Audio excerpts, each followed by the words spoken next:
Good morning, good evening, good afternoon. Welcome to another, hopefully slightly exciting episode of Chronicles of Darkness, Vampire the Requiem, Requiem for London. Tonight, our gaze moves away from the city centre into one of the rather outskirts-wise boroughs of the big sprawl that is London. To be more precise, we'll be zoning in to the borough of Kingston upon Thames. We are moving our gaze closer to what some people would call the downtown area, and we see our camera focus on Marcus, sitting on a street corner, a cab in front of him, a few coins already in it, and a small cardboard sign saying any donations are welcome, as he just merrily plays away on his harmonica, busking, enjoying the lovely sunlight. Beg your pardon, not sunlight, moonlight, of course. Pardon me. After this storyteller's, beg your pardon, narrator's blunder, the camera will be shifting to the entrance of a pub not too far away from this street corner. And from there, I'll let Nikolai take the scene. All right. Nikolai walks out of the bar. He's writing something in his notebook. Looks back real quick, almost to check inside, peeking inside probably like one of the doorway windows. Almost to double check behind him. Pauses and writes something else in there. Stuffs the notebook in his pocket and starts walking down the street as he pulls out a wallet. He quickly checks the wallet, grabbing the cash from it and tossing the wallet into the trash. As he walks down the street, nice and discreetly, he didn't do anything bad. He hasn't been out pickpocketing, making some money on the side. Would you say Marcus could do either an awareness or an alertness check to see, or is this happening inside the pub? This is happening on the street. On the street. Okay, fair enough. Yeah, I'll just do a quick awareness roll, just to see if our dear Ventru notices that or not.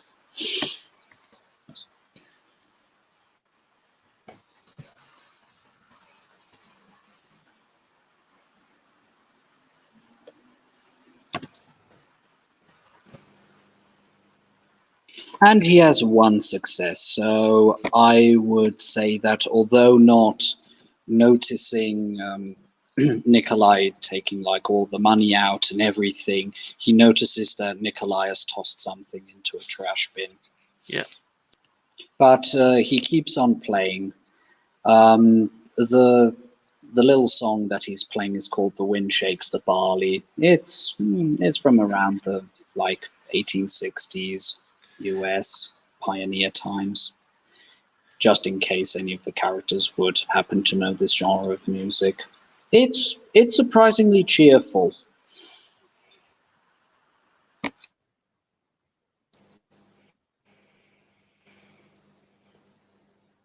And just because she's not there yet, Allie will arrive driving a motor, and she's probably just off, delivering a message, or on her way through as she notices Marcus, because he has, of the two of them, the most recognizable face, and we'll just make a stop. Yeah, Marcus is merrily playing a tune on his harmonica, and I just rolled a little earlier. He got 2 successes, so this time it sounds pretty much on tune. Pretty nice. There is a certain amount of expression in it.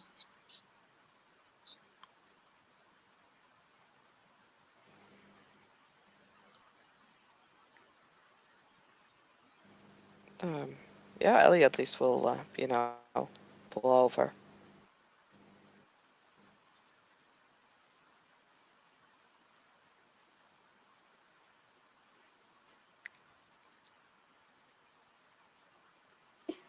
Yeah, Marcus finishes the set and puts it down, sees Alicat and gives her a cheerful nod.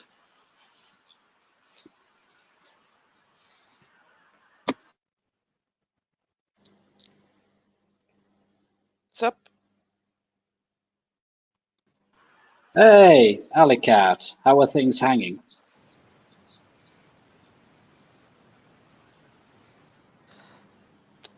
Quite all right.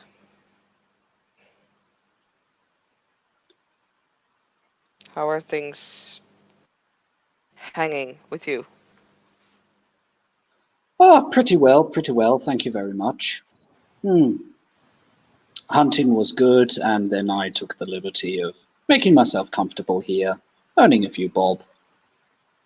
Felt like it.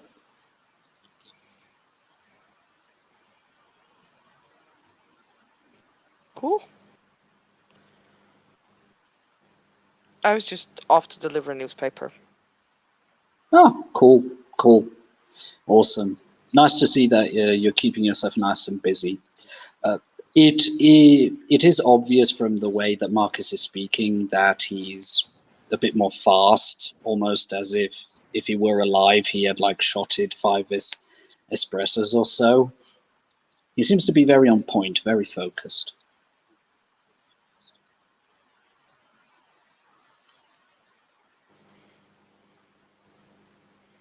Hmm.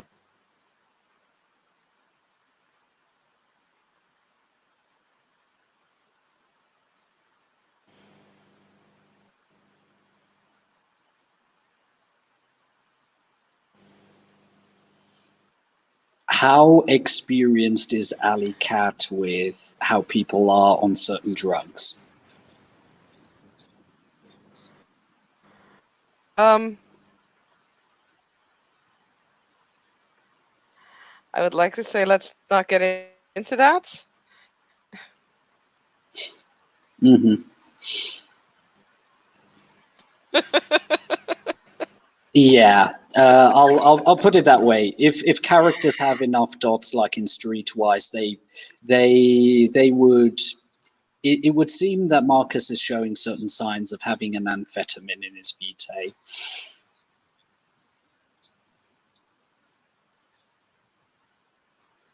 Although thankfully he's not sweating Okay. because, alas, he's one of the undead.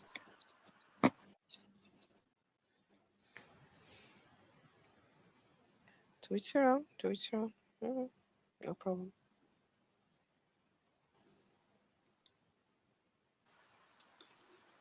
Yeah. Uh, would you like a little tune? I am taking requests. I'm not that into music, really. Fair enough. So why are you here, of all places? This place is nostalgic to me. I've got a lot of nice memories.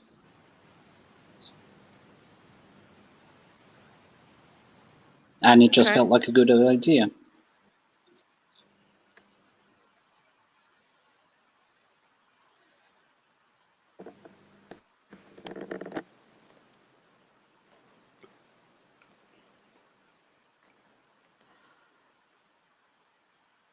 Cool. Plus, I'm on good terms with the local Carthians. We're solid. Okay. They told me they wouldn't mind me being here. At least one.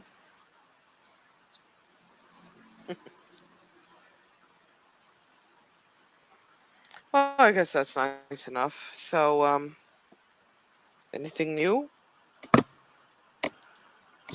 And he taps with his index finger on his other hand. Oh, yes. I happened to come across something when I was studying the folklore for the nasties, the beasties, the things we don't speak of. Mm-hmm. You might remember that I was following up what good old Constantine was saying, and I organized some bells because apparently they don't like, at least some of them don't like the ringing of bells, and I happen to have a few spare. If you want, you can have one free of charge, no strings attached, just because I like you that way. Bells.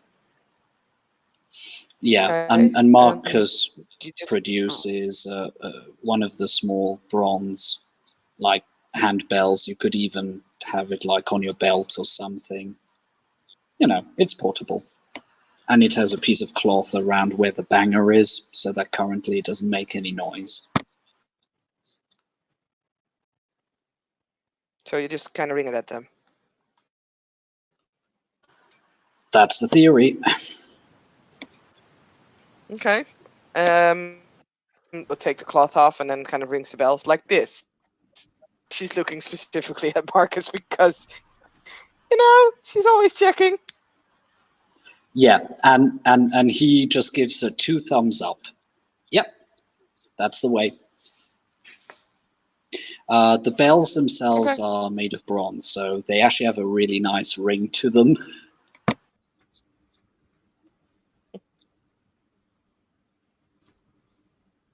She'll probably put them like in her pocket that fits. It will. It fits. If you close your fingers around it, it more or less fits in the palm of your hand.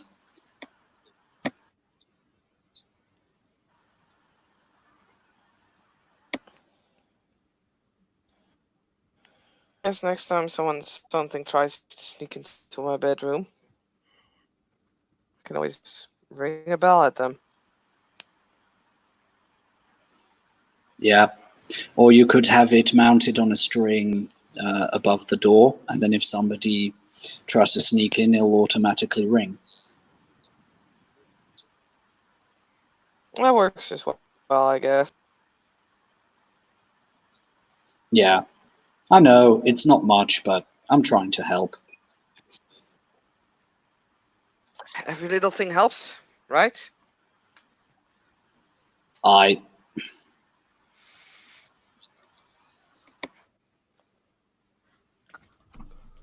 So what else is new with you?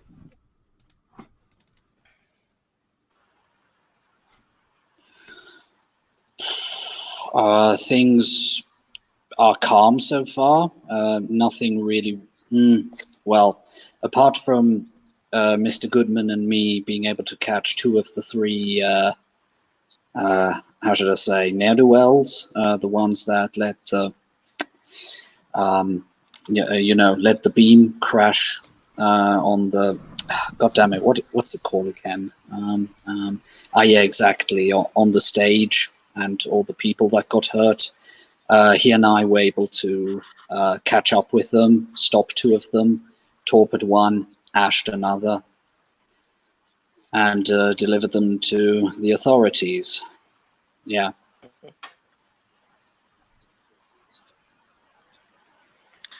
Oh, cool. I was meaning to Mind look you, into we that. weren't able to get Sadly, any. my grandsire had been a bit busy. It's okay. There was a lot of stuff happening, and people had to do what they could do best at that situation. How should I say? Some old instincts just die hard.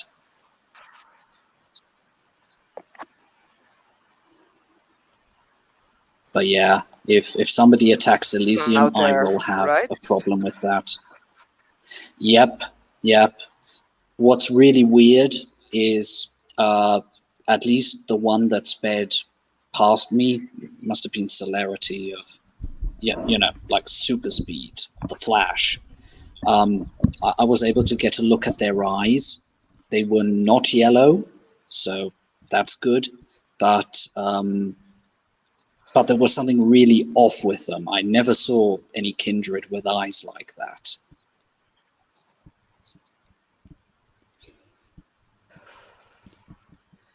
Any better way to describe that? Um, there was like some weird red flash in them, but not the same as if you shine a light into a cat. Really hard to describe. And the guy we ashed, he had been getting a smackdown hard by Goodman because gangrels. You guys are just really good at dishing out damage, but there were like broken bones showing out of the guy's leg and stuff. But it seemed as if it was being held together by. And Marcus looks around, making sure that there aren't any others passers-by around. That would look like obviously humans. Thing as if their beast was holding them together somehow. I can't describe it in any other fashion.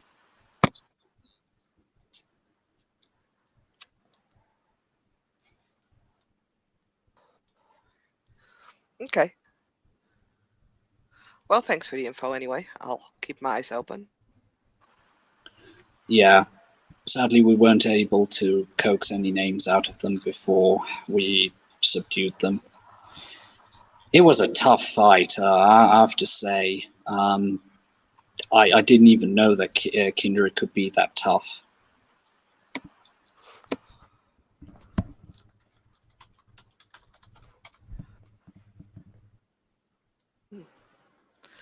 I guess there's still a lot to need to.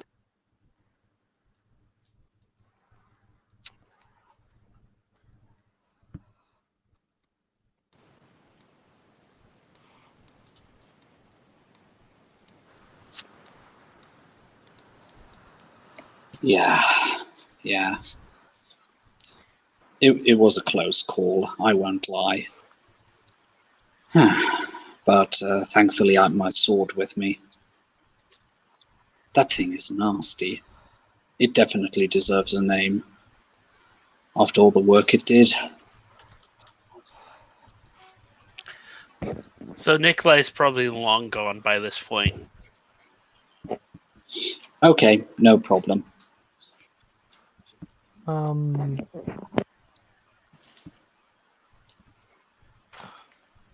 Marcus, you're kind of hanging around the street corner. Yep. Oh God, I left at the worst possible time. Well, you have left now, so that's that. Nope. Nikolai's probably gotten into another nearby bar. I'll say that instead. Of course. Are you in a bar? The Or are you in a... No, I'm sorry, I'm asking, but I want to know where Marcus is right now. Marcus is out on the street, on a street Okay. corner. There is a street light, and he is sitting on a box, a hat in front of him, harmonica in his hands, small cardboard message saying donations are welcome but not mandatory. Okay. You see, Ollie. yeah, you see a familiar face peeking up from the roof of a nearby building. Seems to be staring at you and the company you're keeping intently. Before disappearing back behind the roof. Mm-hmm. What does and emerging Marcus from the nearby Yeah. side street? Oh.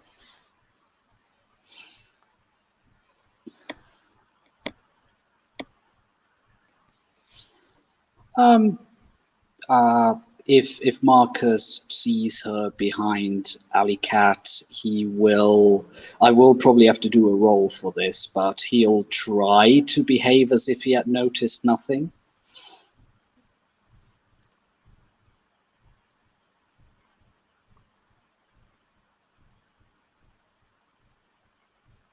Okay. And by the way, Marcus is currently under the at least partial effect of having drunk one dot of blood that had an amphetamine in it. So he's a tiny bit on the twitchy side.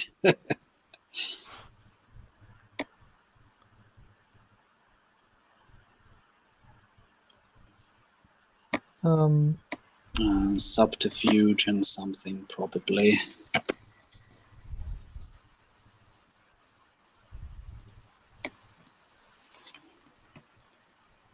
Composure. Oh, okay. Then I know what I have to roll.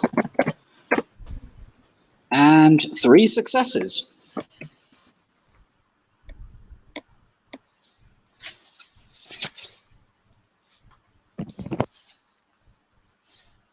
So yeah. Not bad.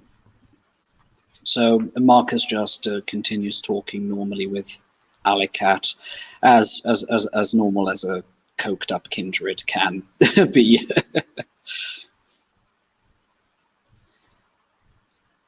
But yeah, so that's the nearest news. I just took personal offense to the fact that they attacked Elysium. You know, there should be at least like one place where we can be reasonably safe.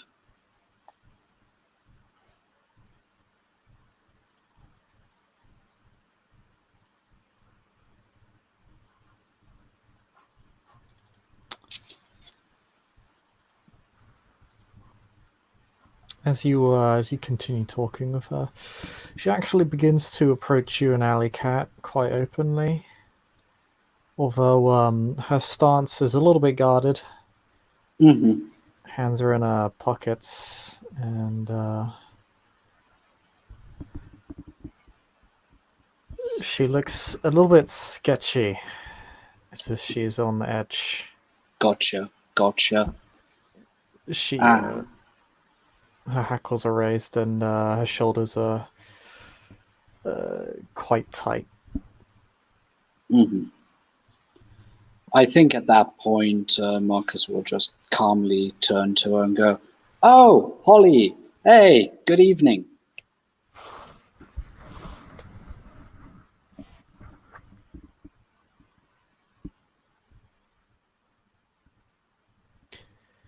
She frowns when you say her name. You seem to be keeping good company. Oh, yeah, this is Alley Cat. She's a good acquaintance of mine.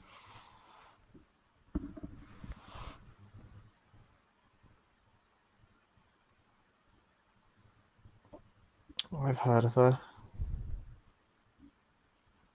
Only good things, I hope.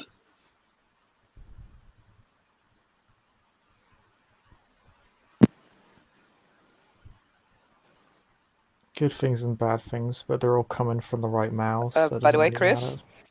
Yeah. Yes. Ellie will do the thing with that she usually does, where she is kind of looking into eyes, because doll.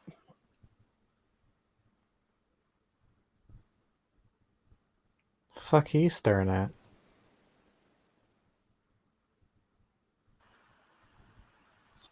She seems to take offense at your odd No, yeah. peering. Well, You can't really gauge anything, Alley Cat, from your current position. Cool. Her eyes do not appear to be as you fear them to be.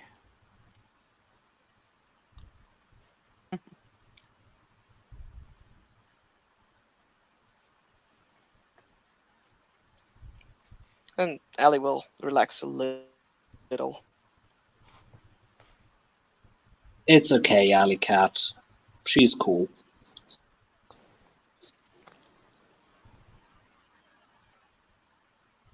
I mean,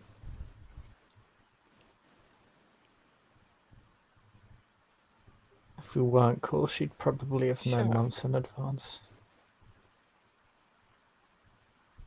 Now, let's try to stay friendly here. Nobody has any bad intentions. I definitely don't. No, I'm being literal. She would have known long before you would have. Ah, gotcha. So, how are tricks?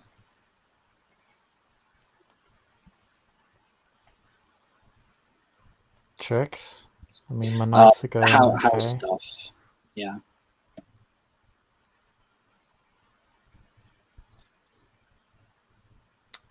As well as they can be, when you're pretending not to exist under the boot heel of the sheriff and his thugs. Hmm.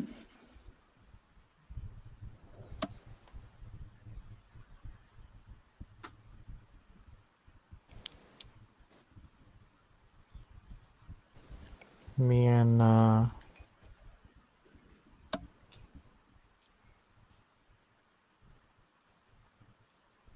my friends have been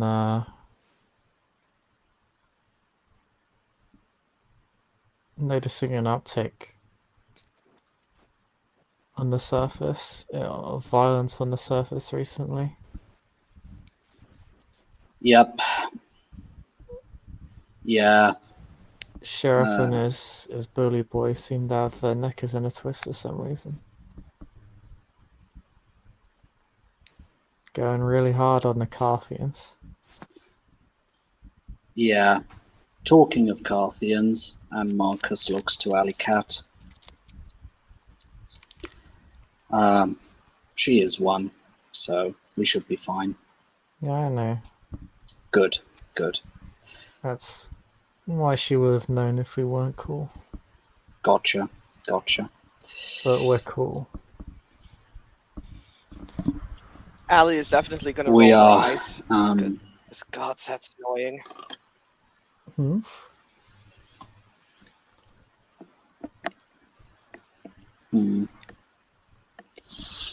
But yeah, so I take it your situation hasn't changed too much since last we saw each other. I still live in a gutter, so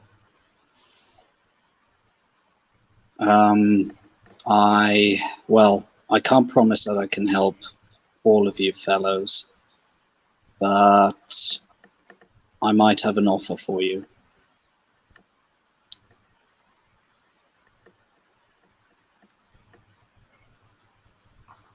depends on what the offer is.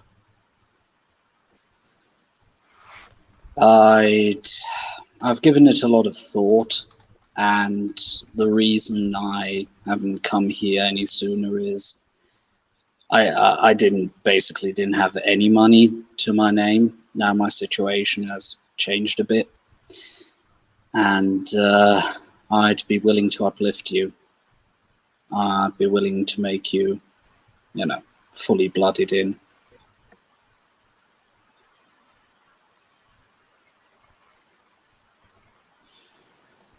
In exchange, I would ask you not to really treat me as your sire. I'd be willing to, occasionally drop off a bit of money to help you, but I'm not interested in dictating your life or how the hell you want to lead it. I've had my experience with sires, and they haven't been fun.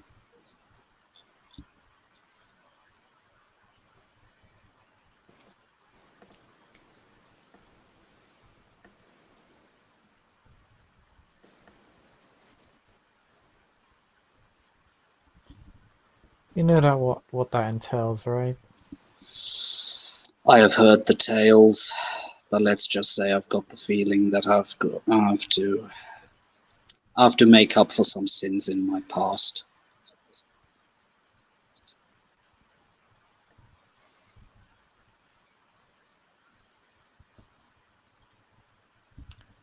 not sure uplifting me will help you very much with that, but okay. I mean, the Still, bigger concern to you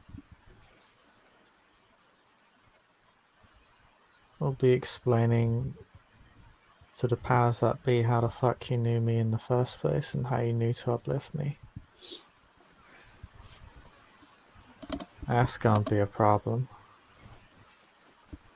Don't think they take kindly to you dealing with one of my kind under the table, considering that they seem to have gone out of their way to start killing us wherever they find us.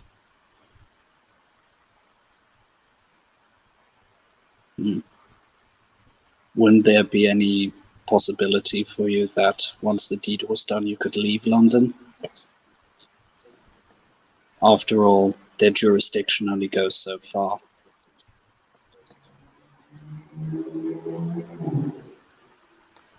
I don't know much about the upper echelons of your prince. You know a lot more about that than I would, I think. But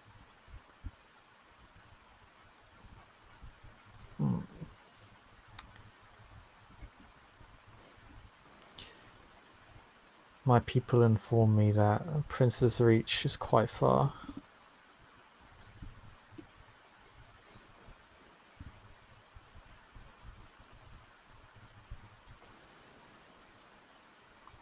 It's never as simple as the arbitrary borders of a city.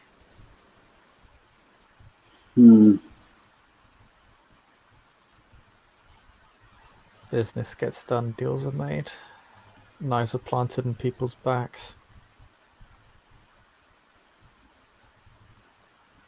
As far as I can tell, your society isn't a particularly friendly place for my people. In general. I don't have much reason to believe it would be different anywhere else. What are your people?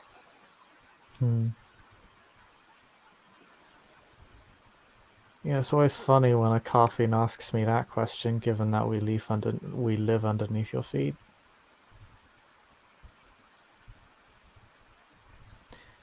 Pretty sure it's funny, but that doesn't give me mad.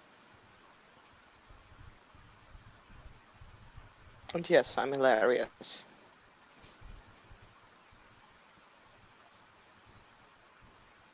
I guess it makes sense that we get kept to the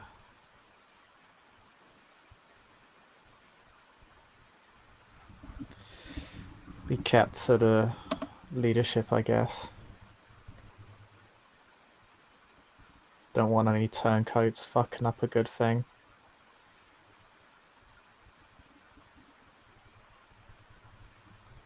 I'm surprised you haven't put the pieces together already.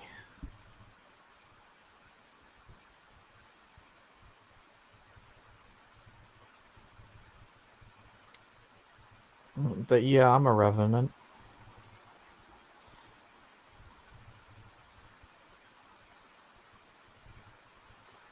Ellie nods. She had to be honest, but you know. So she doesn't really look surprised. In many ways, Kingston's our turf as much as it is yours. Or theirs. She kinda tilts her head towards the order, towards Marcus. Marcus smiles. Thank you for remembering. Well,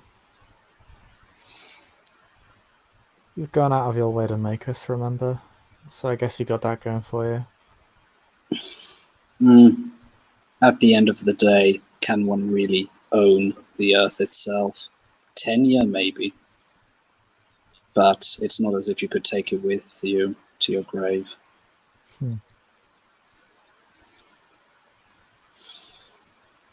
An old friend of mine used to say that a lot.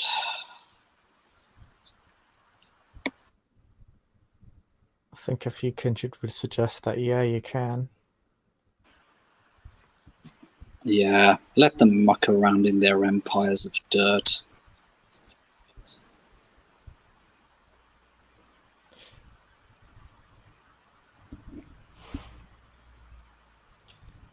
You say that as if I don't sleep in it every night. That just shows how precarious their grip is in the first place.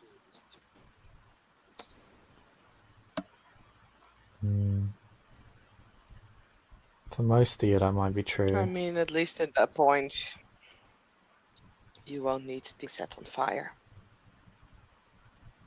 Or worse. It is an easy life. Easy enough. Something you guys have ahead of me. I mean, I certainly don't have it ahead of you. So, even if I, for example, manage to organize a van and a man I trust to drive you way out to somewhere else, there wouldn't be a point to it. Is that what you're saying? I don't know. I couldn't say. Just from what I've heard, doesn't paint the rosiest picture. And if I'm, if I were to be uplifted, as you call it. Not my words.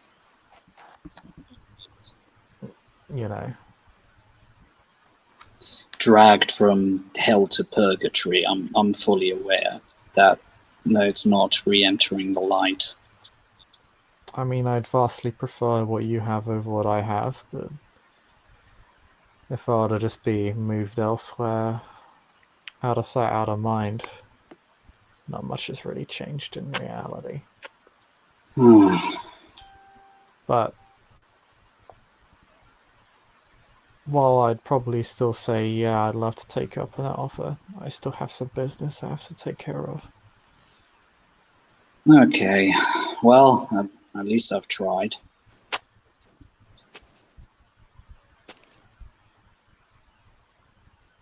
I have some responsibilities I would have to tie up before I could say yes to any proposition like that. Gotcha. I'm not gonna say, I'm not gonna say to my own people, fuck you, got mine. You understand? No, I understand. There are just bonds that people create with each other that are, yeah. Oh, mine are willing and aren't based on the vitae of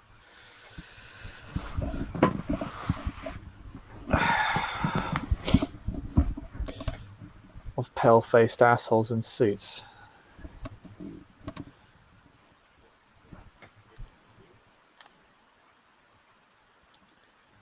But Marcus tilts his head.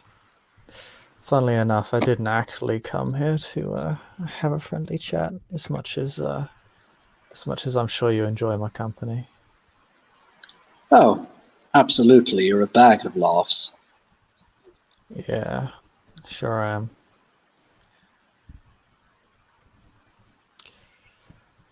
They come to ask you for a favor, actually. Oh.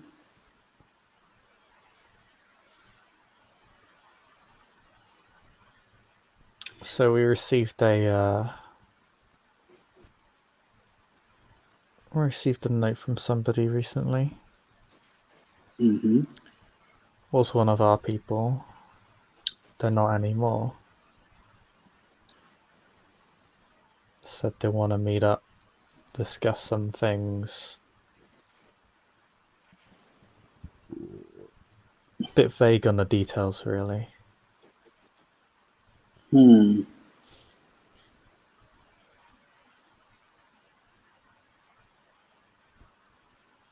Sounds a bit like a fucking trap. But powers that be have said we'll see them down and have a chat with them. But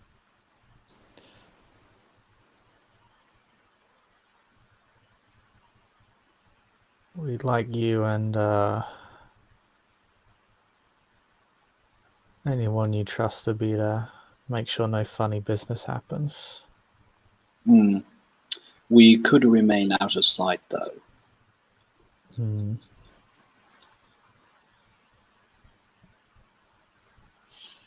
Hmm. I'm not gonna lie, things got out of hand with whoever's calling this meeting. Basically asking you to put down some people if shit goes wrong. So I'm hoping it's not a trap. But if you know it's a trap, well, My instincts are telling me that it smells to high heaven of a trap.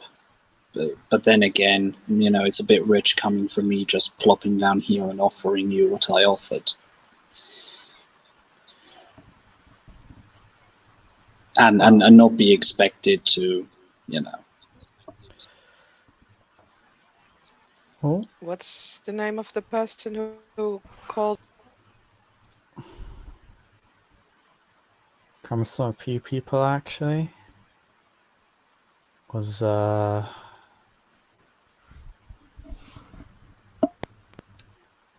couple kindred called Jenna and Damien.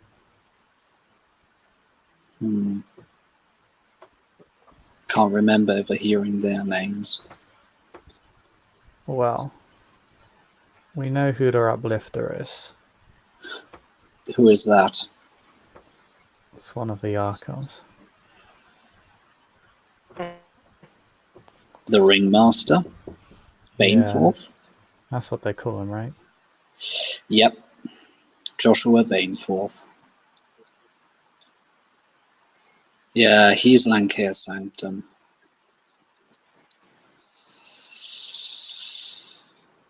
And I've seen him behead people. I wouldn't trust him with a 10-foot pole and some. Including one of your kind. We're well aware of what he did. We also know he's a bit of an independent streak. Funnily enough, sorry, you first. We're not sure if this is personal business because of his attachment to his childer, or if it's him working with the sheriff, or both. Or if it is coming from on top high to lure out some more and to do some more genociding. Yes, I'm aware. I would strongly dissuade you from doing that, because there's still at least a 50 chance that he was commanded to try that tactic. And to be fair, so far as I've seen, he's followed through his the commands he gets through to the end. So that's just my humble opinion. We have our ways of securing ourselves, but frankly, for being honest, both of you are a whole lot stronger and more capable than most of us.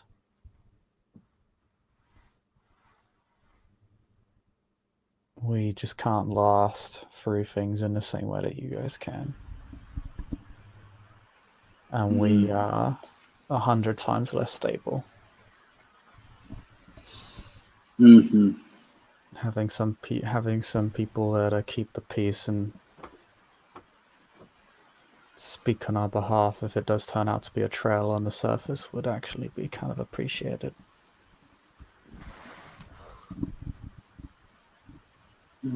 Because God knows nobody knows what the actual truth is in this fucking city. Otherwise we wouldn't have to be living in fucking sewers or beneath the dirt or in the fucking Thames. And Marcus just shakes his head and just goes like, it's so fucked up.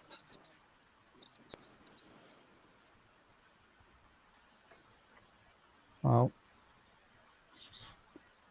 you know what they say. We get the leaders we deserve. But yeah. We'll owe you a big favor if you help us out. We'll give you a place and time. You can decide whether you want to show up or not.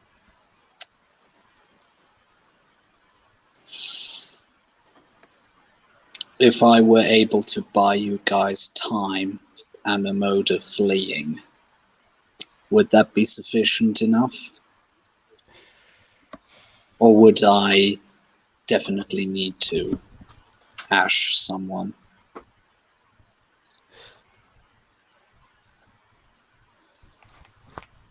This meeting isn't going to be taking place above ground. Gotcha. Okay, so you'll be playing from on home ground. Good, good.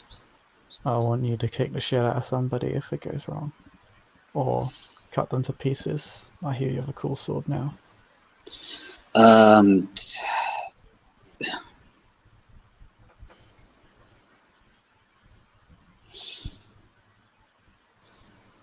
well, yeah, it is fucking vicious, but it is technically meant for, you know what. Black as night is how they describe it. Ah, so you heard the little poem. Yep, Yeah, I saw them with them. Sorry. Couldn't distinguish it from their own shadows, what they're telling me. It's a nightmare manifest. Let's just say there was a displeasure of me actually coming across two of them, and the last time they showed up, I was able to skewer them.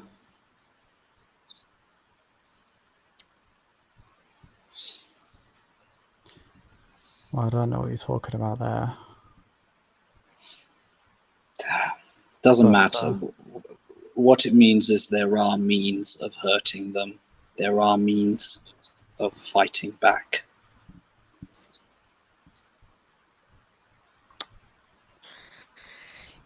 Yeah, but until of us, or all of us, have a cool sword like you, general suggestion is to just run the. Agreed. Yeah, I have no idea what the fuck you're talking about now, and it sounds really fucking sus, but I suppose you can discuss that with the powers underneath, so. Well, yeah. But, okay. That would mean you would obviously want some contact details. Scribbles down something, hands it to her.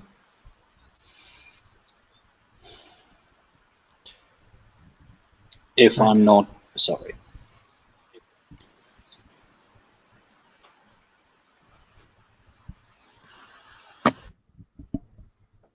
I'll be in touch with you both.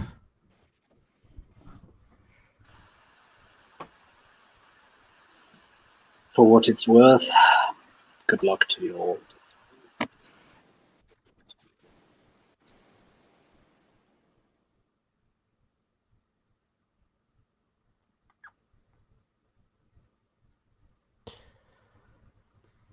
We'll endure. We have for longer than this prince has been in charge. Marcus's eyebrows go pretty high. That he didn't expect. But he says nothing.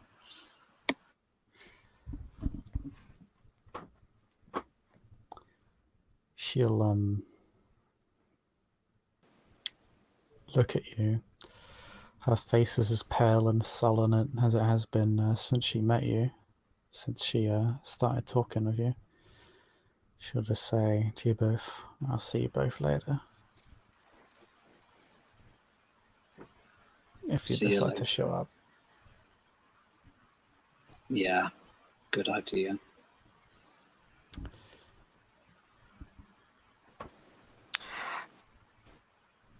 Question before. Yeah. Not, I have only met you now, and all reason for me to your aid. No. So if I want to contact you, how do?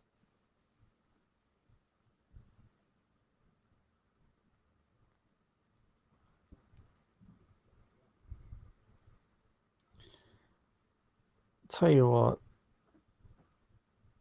you give me your contact details and I'll get in touch with you.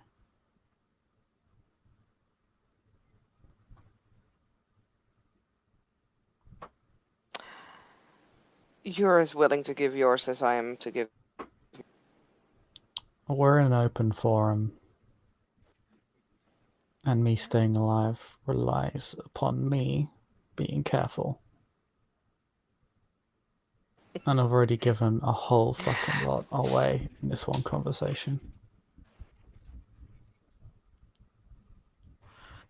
We're also, in a way, similar.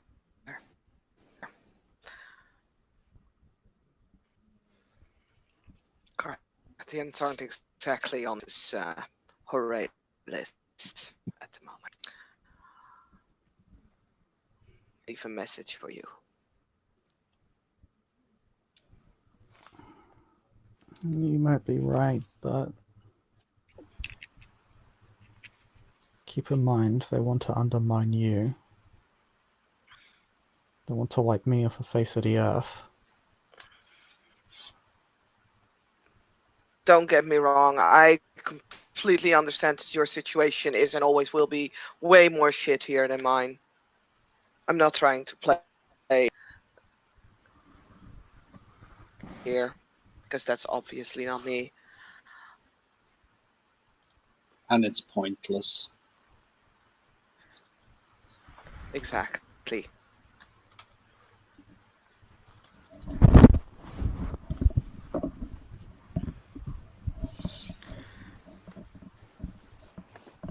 But yeah, I'll consider it. Is there like a subway deeply. station where I can give a message to like the third or put it like behind the third dumpster place you can check?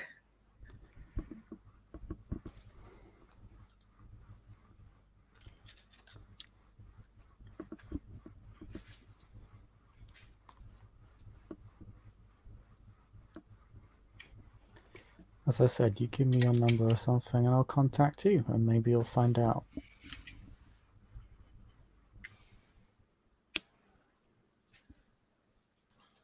It's not that I don't trust you, it's that I don't trust that we're not being watched. The reason I've said as much as I have is because, well, pretty much everything I've said at this point would already be known by the sheriff apart from my fucking name. She kind of stares, daggers briefly at Marcus. Marcus seems to be twitching a good deal less now.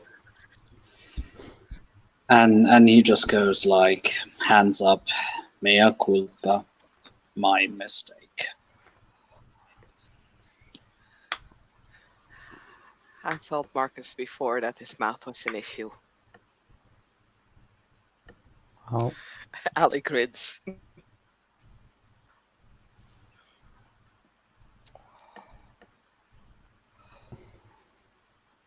Sometimes it's not all bad. Write an email address down.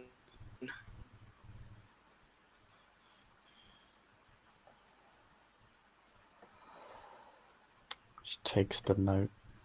I think I have somebody with a dial-up computer. This'll work.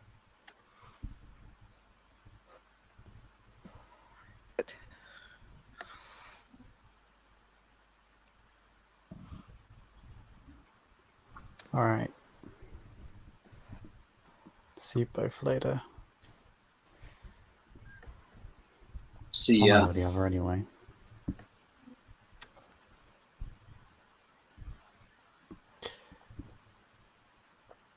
She'll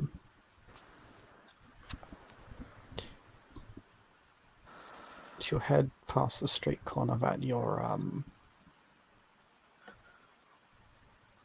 kind of standing around, and she'll begin to walk up the wall.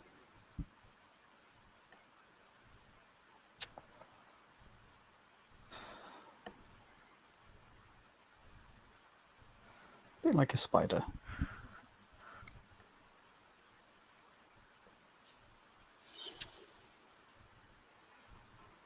And then when she's on the roof, you don't really see her anymore. You can hear her. Yeah. But eventually she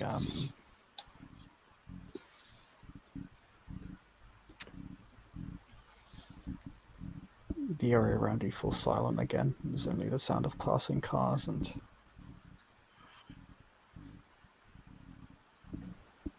the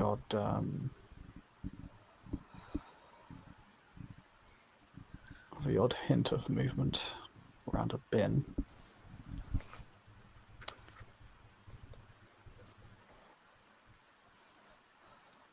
Yeah.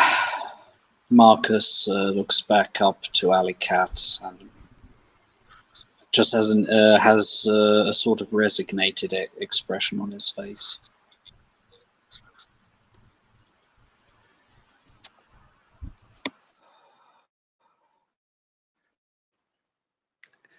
Ali just shrugs. She won't comment on this.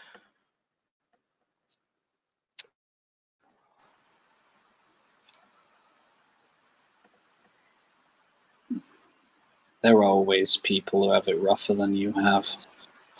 Some things never change.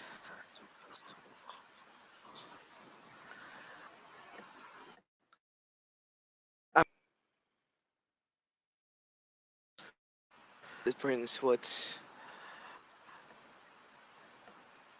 I doubt it would matter much to the prince. Neck, he would be in between his hands when he squeezes.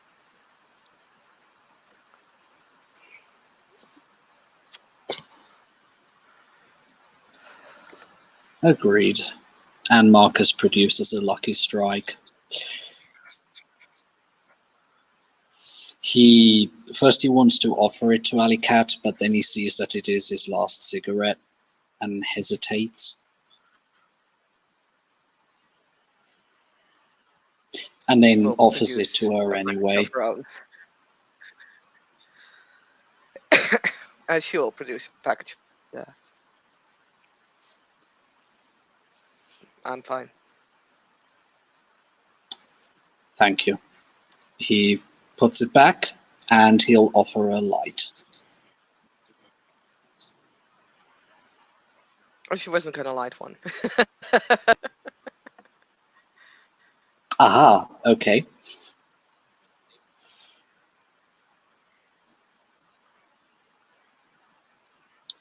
Marcus lights the flame nice and close to his face. He seems absolutely not bothered by it at all.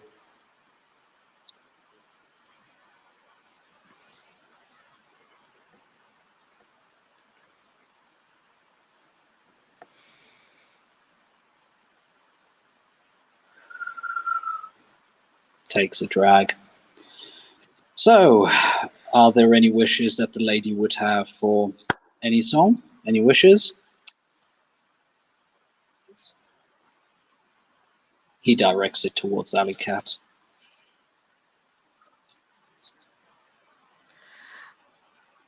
Lady around, and as I said before, I'm not musically schooled. Play whatever you like.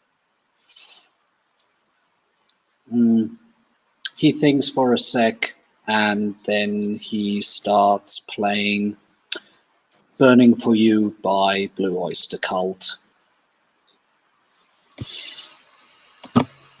And I'll do the roll. Just a sec.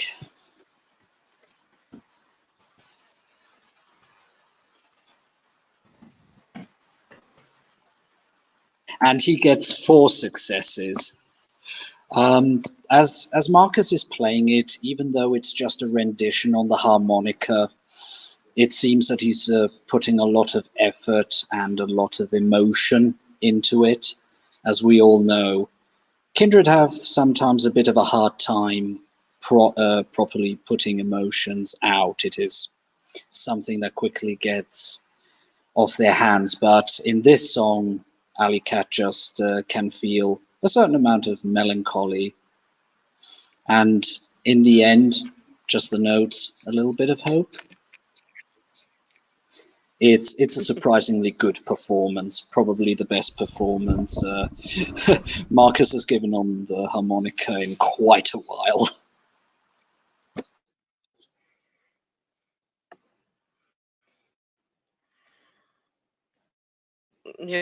Into her pockets of her leather jacket and will just, toss two pounds in hats.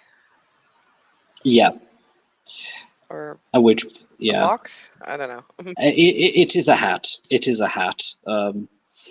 Yeah, and Marcus just gets up and gives her a small bow. Thank you very much. We hope you enjoyed it.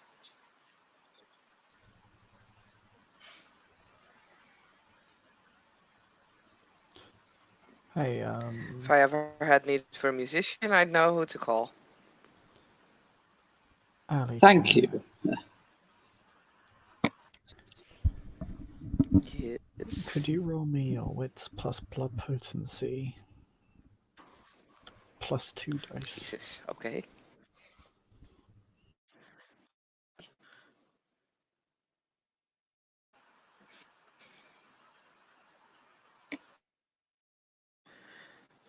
Mm,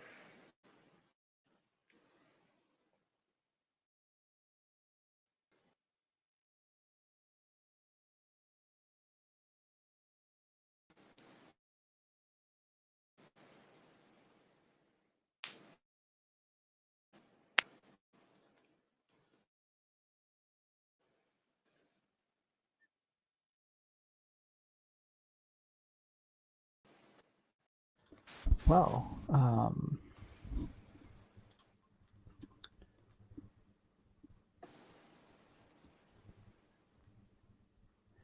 okay.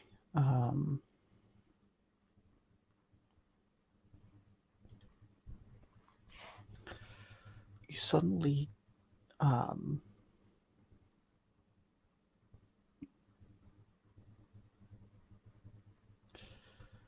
get a flash of clouds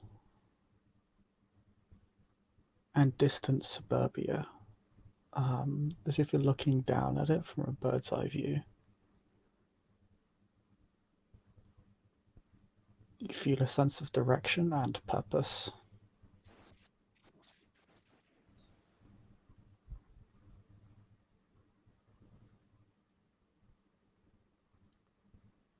Although it is less okay. that it is less that you feel that sense of direction and purpose, more that somebody else does.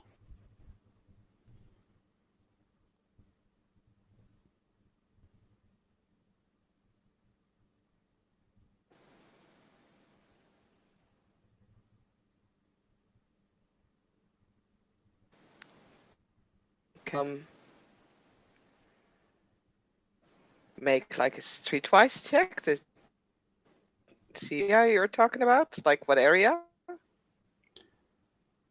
It's very high up.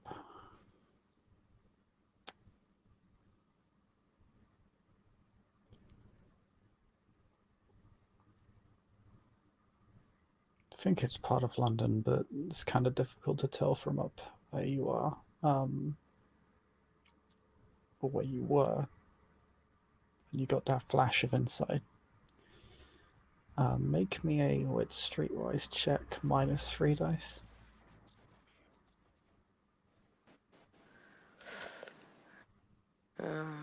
With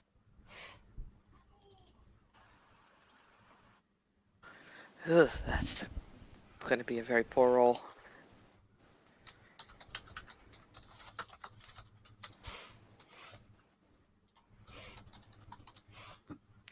But I have one success at least. Yay! Huzzah! I think it's somewhere in the north side of London.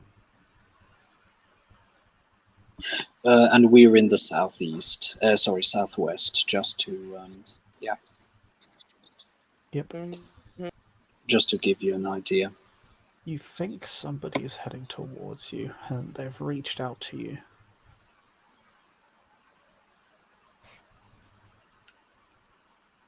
Okay.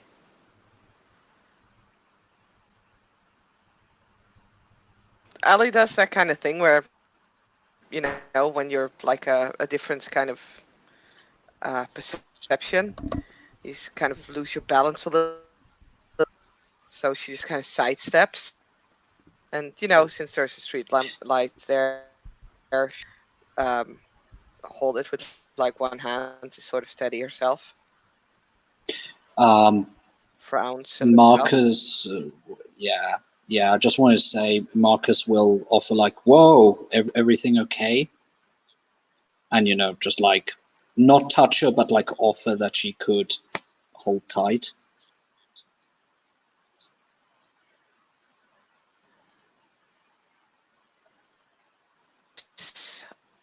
For now, something's coming. Something is coming, you're saying. I don't like the sound of that.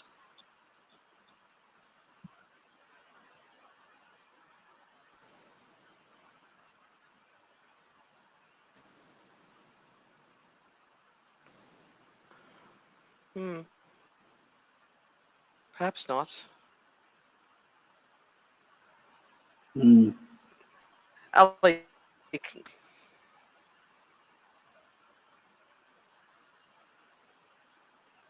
Marcus looks around.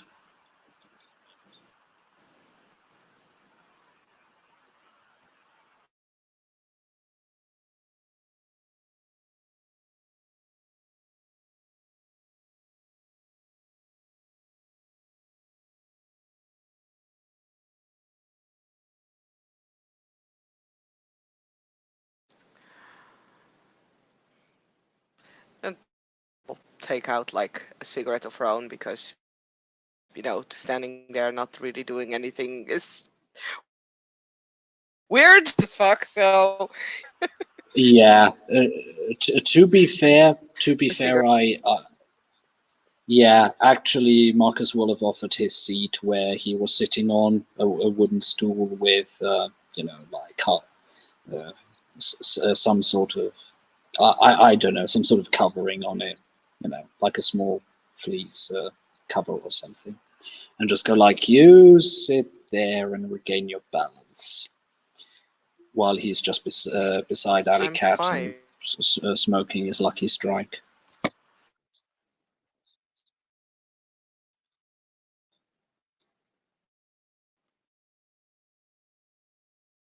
Ellie is not gonna sit down. Sorry. It's okay. He just shakes his head, sits down himself, and starts typing in something in his cell phone. You would guess it's an SMS.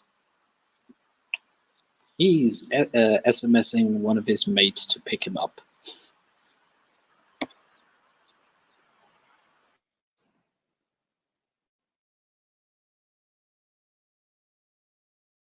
Sort of lean against her bike. Trying to pose once, but definitely a little bit. That was weird. And she had this before, so that makes it double weird. So, money off that. She's just kind of trying to keep the conversation going. Doing something with that. Yeah. Good money. Not really, but it brings in the quid, and it's not my only stream of revenue. Let's put it that way. But I prefer it. It's more honest.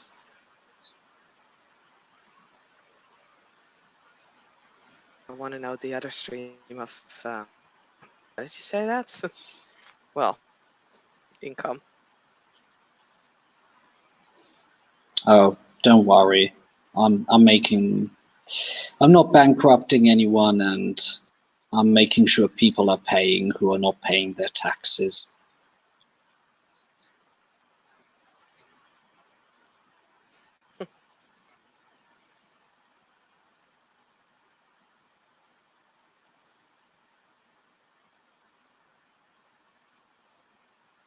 As in, they're leeching off society.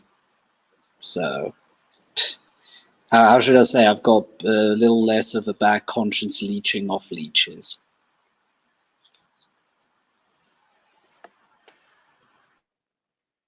Are you sure they always just leeches then?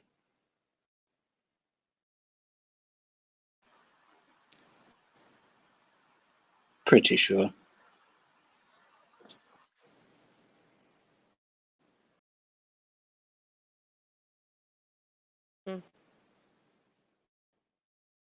I suppose. And even that I will not have to do forever. One of the perks of having the kind of appetite we have is you can save a lot of money.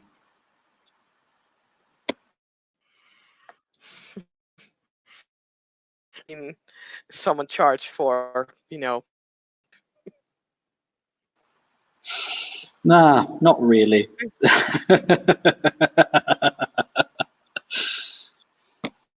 That'll be £5, please. Welcome to Mac Bite.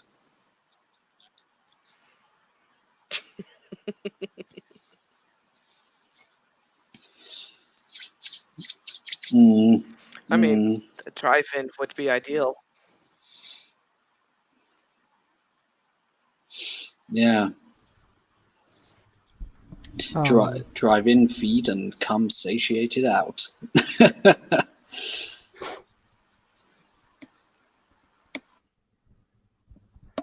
Both of you see a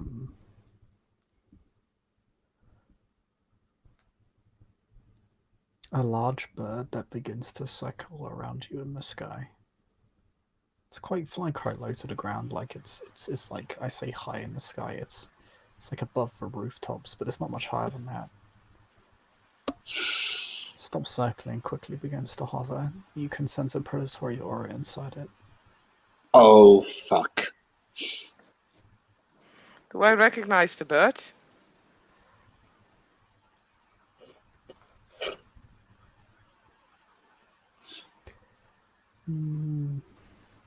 This isn't Sadie. Sadie's a crow. This is a sparrowhawk. It's quite rare. I've also seen... Okay. I have also seen my grandsire, because she carried me off once. Yeah, with giant wings, but she still had a humanoid form. She was like a mix between... She was a mix between animal and human, but she was still largely humanoid.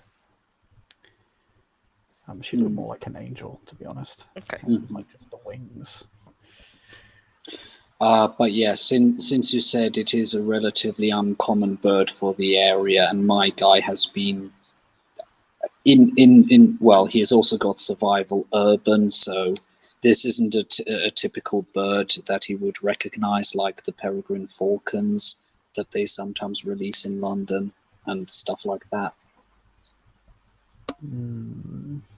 Not really. Sparrowhawks are quite... They keep to rural areas for the most part. Sometimes if you're lucky, you might see one in like a fringe suburban area, but outside of that, not really. Buzzards are more common. Yeah. Once in a blue moon, but outside of that, just begin to land at your feet. Alika, you can roll me wits plus... No, intelligence plus...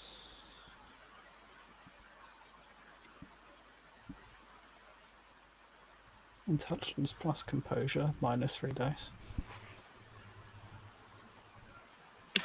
Jesus.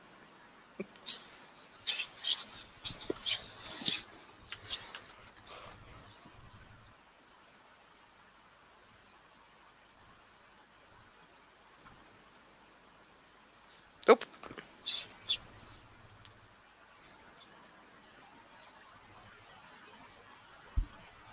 You have more dice than that.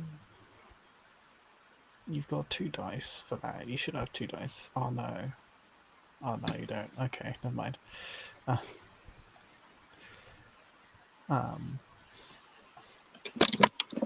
Yeah. Nothing's been there. But it lands at your feet. kind of slowly hovers downwards.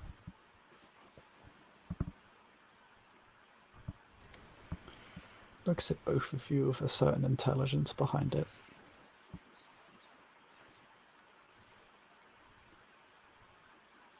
Evening, little fellow. We don't see your kind around this often. And he smiles.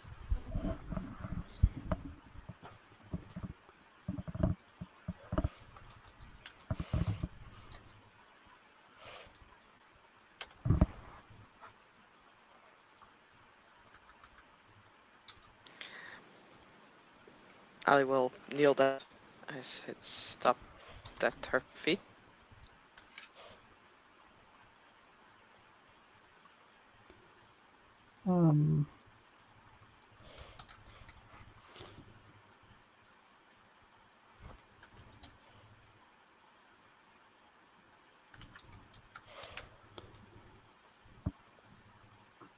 Like I'm trying to think. It's you know, like those things that bob down into water and back up again. Yep. Some sort of Mm-hmm. escortment, and often like look like ducks. Like they're go up and down, go up and down.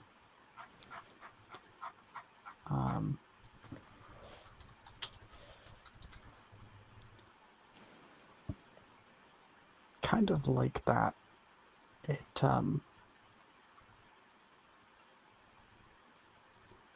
It pecks Marcus's foot.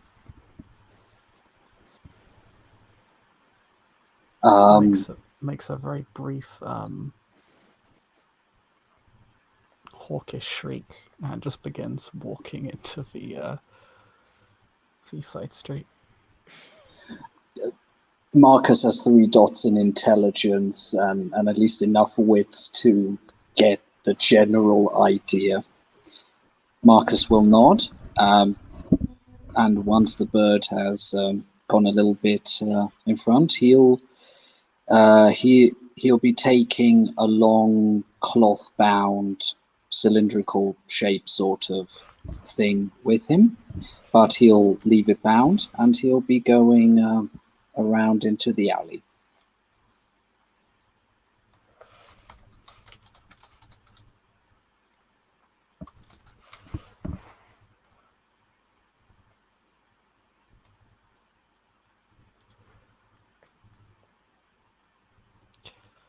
Okay.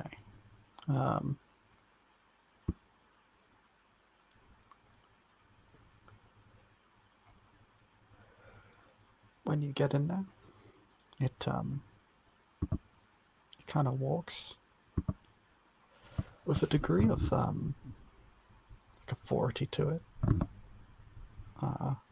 It doesn't hobble around comically, like some birds would. Marcus's guess that bird is possessed by someone or something in that direction. It also pecks at Alley Cat's foot. Yeah, Ali follows. Her bike is like, parked properly and Well, yeah, the cap will have been taken as well. The coins just quickly put in, in a jacket pocket, hat back on the head.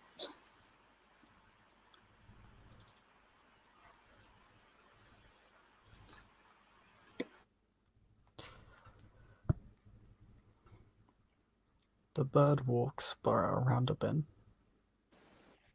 and then begins shrieking at the homeless man, chasing him away. Oh, poor homeless dude. It was just minding his own business. Like an angry goose. Yeah. And then once he has gone and just fled onto the street, the hawk walks behind the bin and begins to transform. And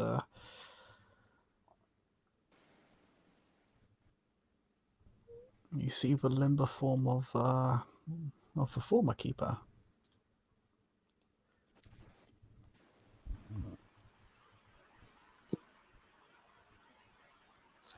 Is that the same keeper Marcus met the first time he went to Elysium, by any chance?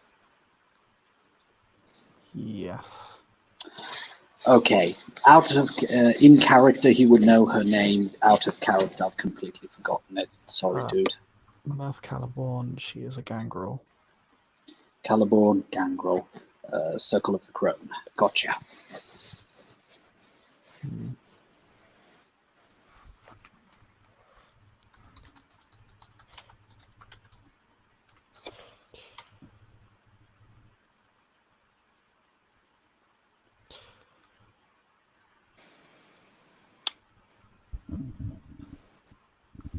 She dusts her hands and heads towards you both. Good evening. Good evening. It's fortuitous that the both of you are together.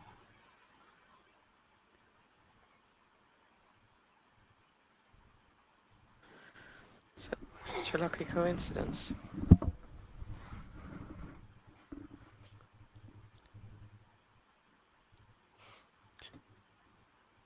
Well, that's not true.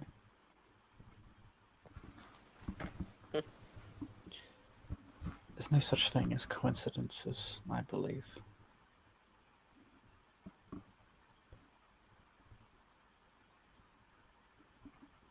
That's neither here nor there.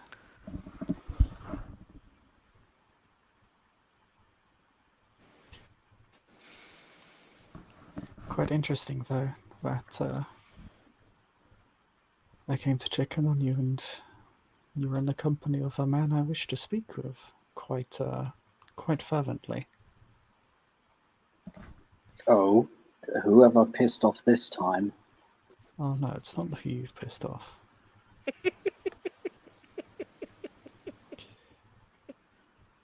I would like to add that comment was said with with a slight jester's grin.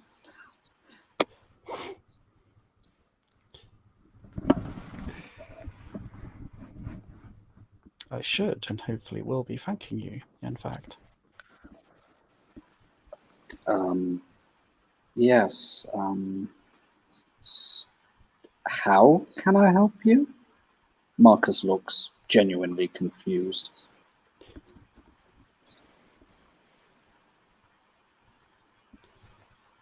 You recall the incident at the former Elysium, yes?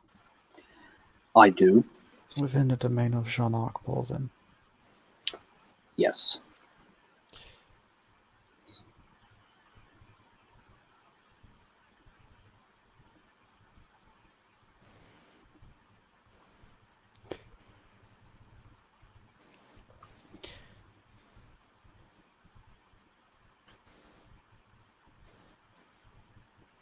I have heard that you managed to incapacitate those who perpetrated the crime. Me and Mr. Goodman. I can't take all the credit. But yes, 2 of the 3 individuals that we had spied, we were able to subdue.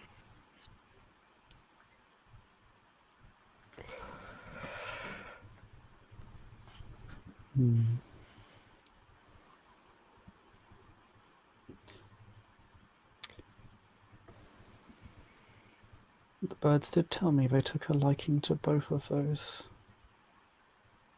who were fleeing the scene. I guess that would make sense.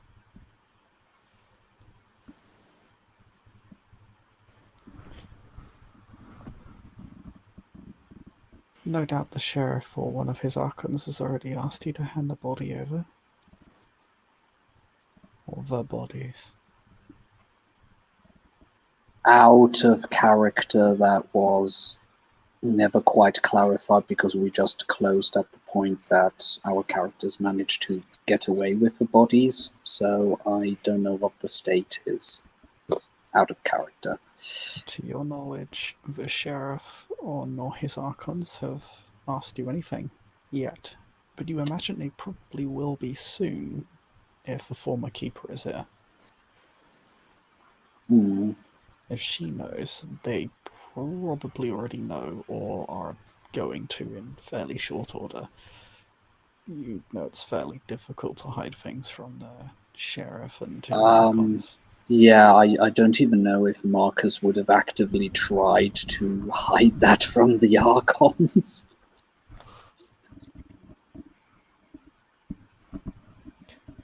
Well, you did need to leave the scene due to police Okay. arrival. Oh, okay. So, for the let's say for the moment they are in Marcus's possession.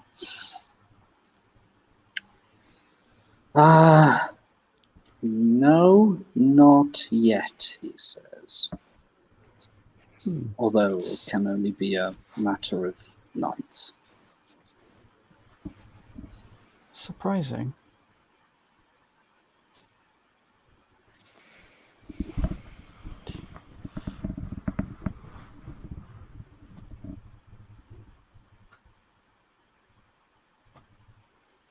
Then I suppose Alley Cat's relationship's paid off.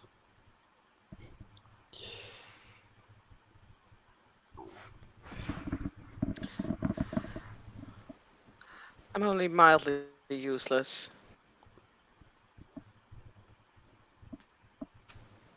If it helps, I expect nothing more, she says jokingly.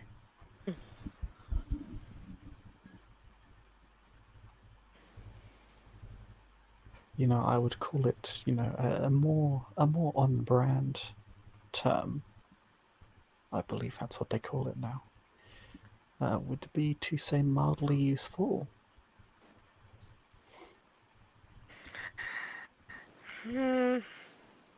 As you are not completely useless. She's far from useless.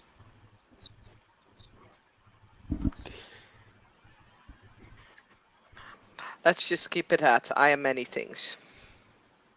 Oh, you're definitely many things, and I appreciate all of them.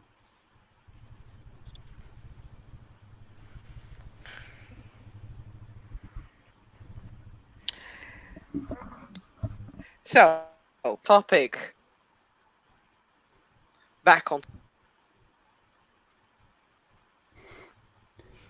She laughs. My grandchild hates being complimented. But No, I yes, just find it useless. And yeah. And then she's it right. makes click in Marcus's brain. And he just looks at the two of them and then just slowly nods. I see.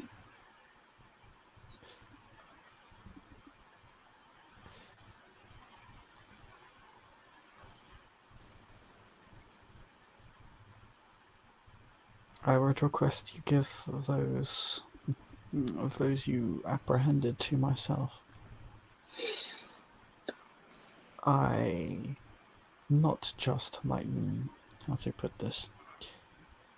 The evening itself, the security. I would like you to understand that the measures we put in place was not just from myself. It involved a great many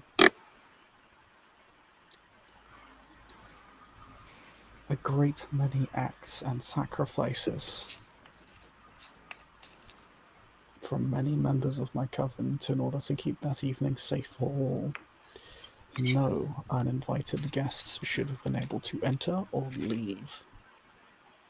Out of character, she was the person who was responsible for the Elysium and the safety and so on. Just double checking.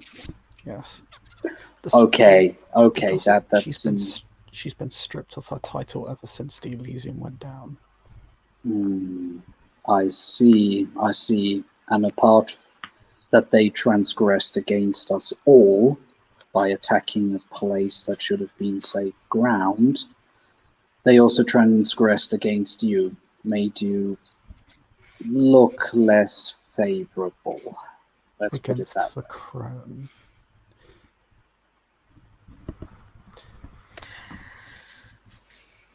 Do you think there was an breach in your covenant then?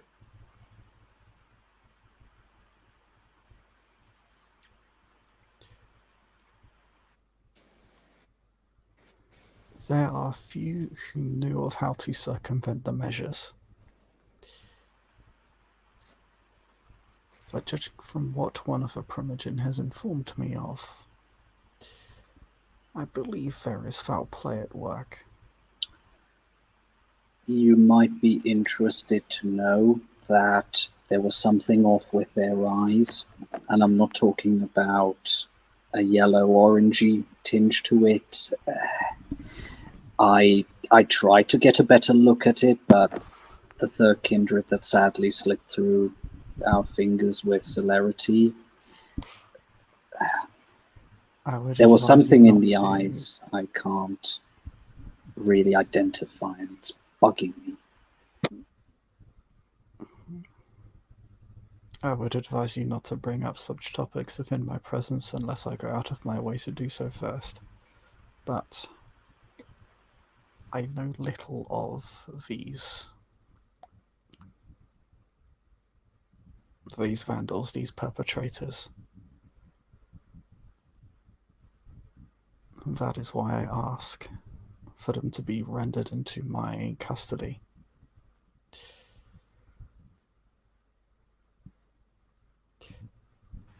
But no kindred, human or Gaul, should have been able to enter or leave. Unless I bade it so.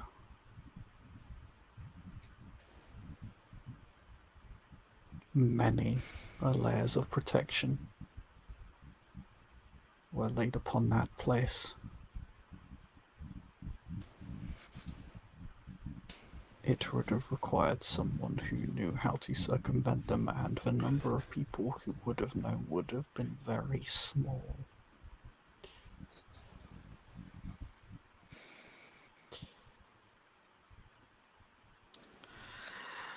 Was there a member of the Invictus who knew how to circumvent it?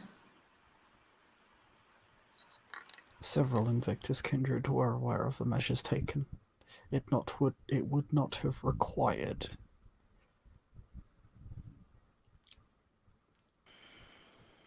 power, knowledge perhaps, but not power over blood sorcery in order to circumvent the protections.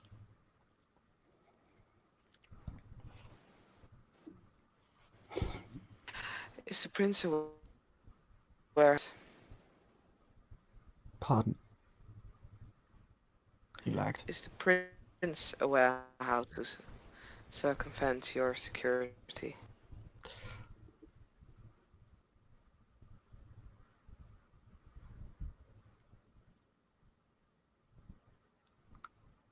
I do not know of the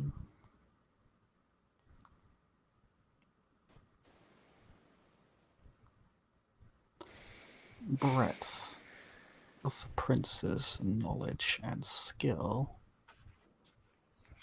but he was aware of the protections and would have been aware of how to circumvent them. There was a way into the building that was left unsealed for officers of court to go as they please without hassle.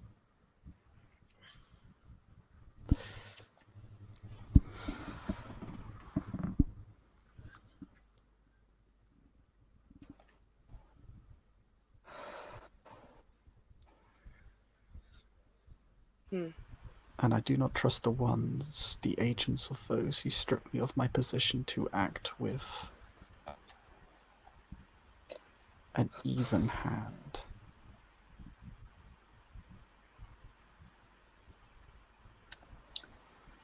I agree. Can I do like a politics role? Marcus is trying to figure out if giving it to her would be seen as something, still toward or still okay, yeah, or has he got the feeling that might be taking liberties with the prince's law?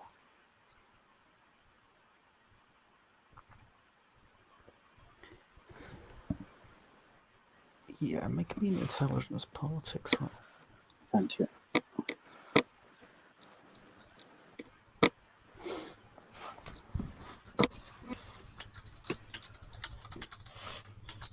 And I spend a dot of willpower because this could be pretty important. Okay, so.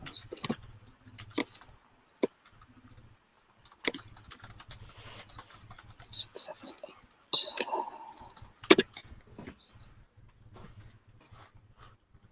One success.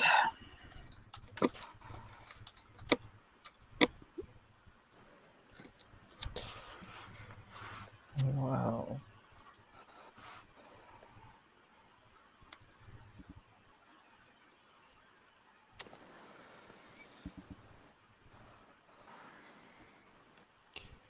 You don't think the Archons will be particularly happy if you hand over perpetrators of a crime to an untitled kindred.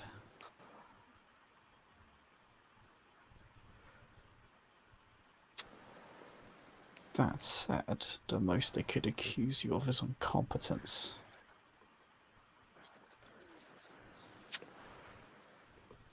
Since I would be handing the perpetrators to the, how's it called again, damaged party, the wronged party, so to speak. Mm.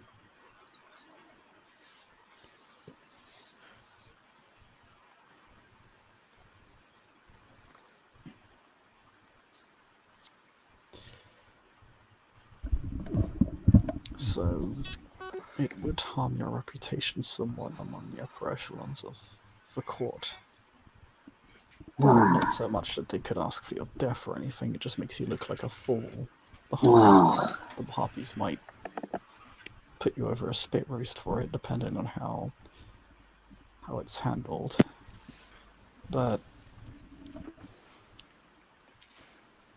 based on what you know, it's not necessarily life-threatening, it's nothing that severe. Mm.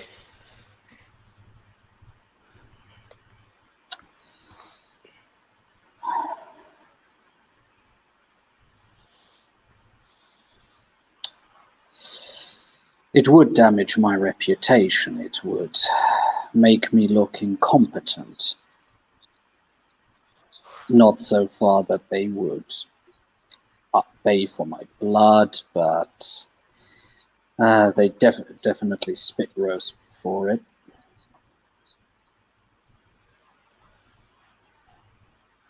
And I've worked hard to try and get my reputation somewhat out of the gutter. No doubt. All kindred courts work through a system of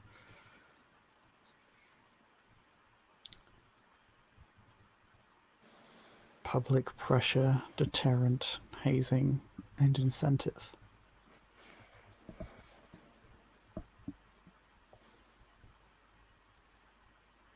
Handing them over to a disgraced kindred, of course, that would be considered a significant slight. It is why I offer you a favor.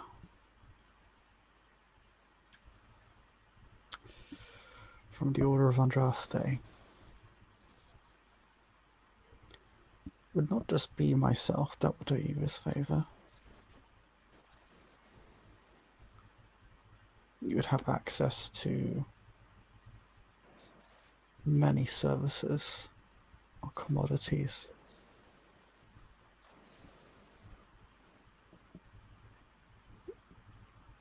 And by you to take this boon I offer you,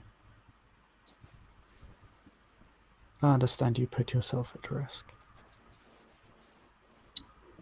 We both did. Our own lives were definitely on the line. And it is clear from Marcus's expression that he means it. Needless to say, your compatriot, Mr. Goodman, would be owed the same. However, in this matter, I will simply assume that you speak on his behalf. Ooh, that's... Now I'm on thin ice. I really don't like speaking for others. Well, neither of us have the time. So I'm afraid you'll have to take that step.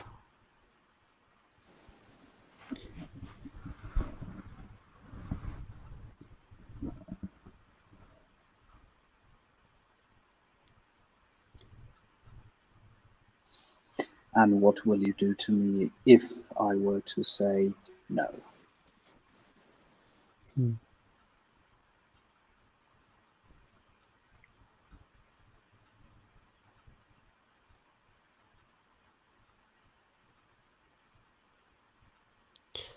You would not be making any friends.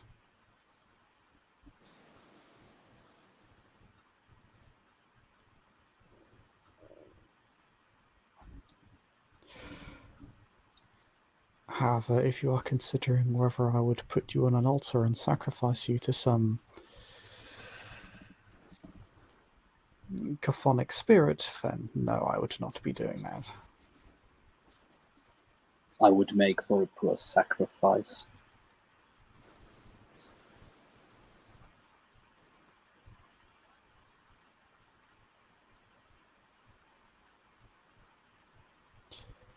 As someone who considers themselves an expert in such fields, I must disagree, Mr. Irons.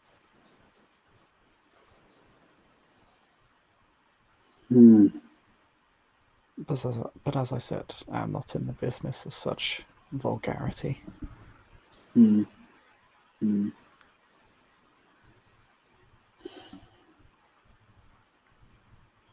And there is no third way. No way that the Archons and you could simultaneously have a good look at them, figure out what you need to. Considering how swift the prince was in his condemnation of me, I don't believe the sheriff is in any, or his archons are in any mood to cooperate with myself. And once those bodies are in their hands, I doubt they would allow me to assist. So no possibility of me giving you access first, you doing your investigation and then handing them over to the Archons? That depends on when the archons decide to approach you.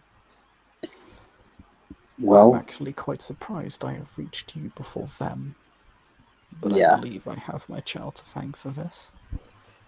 Well, see, when you say child, I'll say grandchild.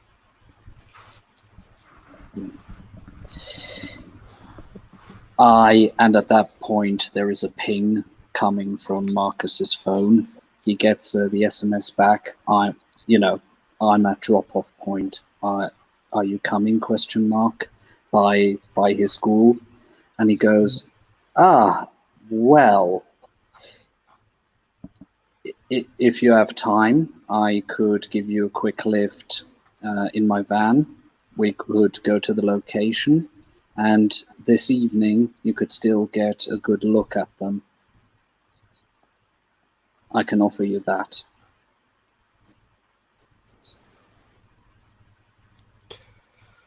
I would wish to interrogate them.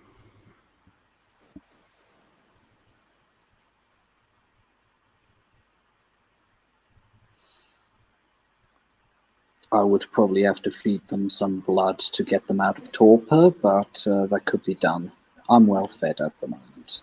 Oh, don't worry, I shall do that myself.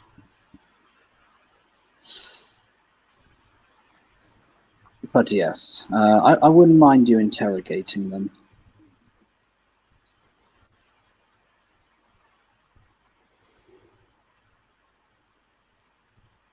Depending on what they reveal, I may need them.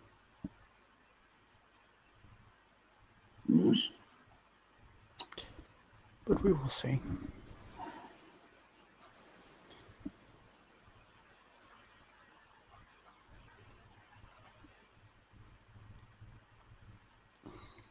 I do apologize for breaking up your gathering, but this is something of importance, and as I said, we are short on time. Okay, then if you pardon my boldness, I'd suggest that you hop on in. The van is waiting just around the corner, and we go and do the interrogation and see how things develop from there.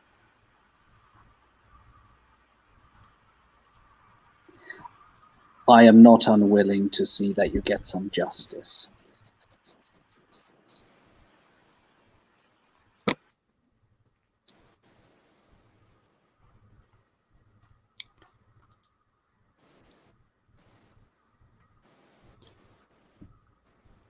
And let us go.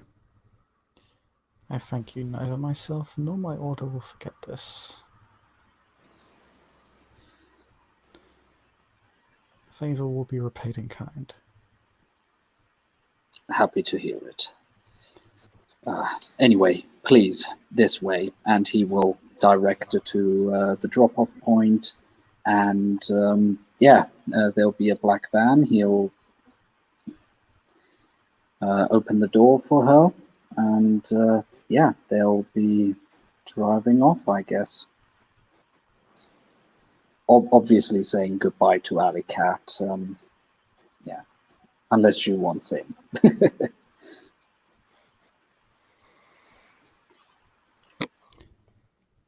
I mean, yeah, but she will not push the matters, so... In that case, he'll just wish her good night, safe travels, and if Alley Cat doesn't say anything, isn't pushing it, I'd say that the two kindred drive off. I think that'll be a good place to end the scene. Agreed.